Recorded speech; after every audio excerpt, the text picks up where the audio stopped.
സഹനത്തിന്റെ മരക്കുരിശേന്തി തളർന്ന സഹോദരങ്ങൾക്ക് സൗഹാർദ്ദത്തിന്റെ തെളിനീരു നൽകി ചേരമാൻ ജുമാ മസ്ജിദ്.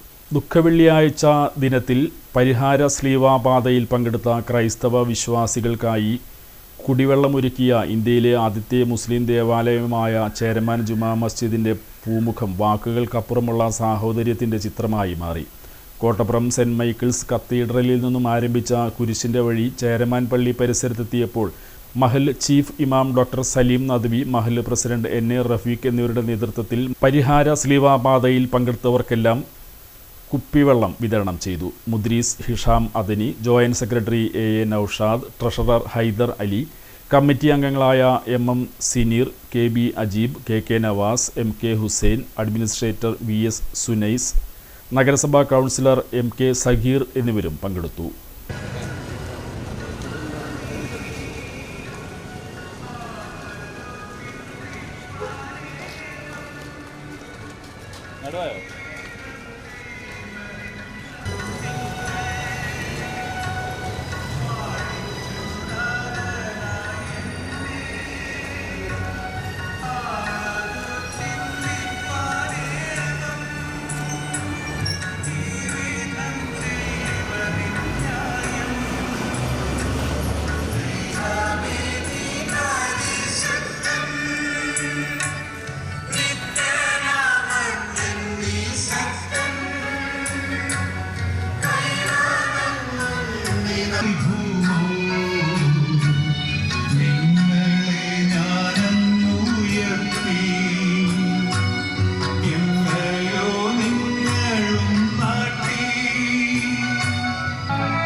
മുന്തിരി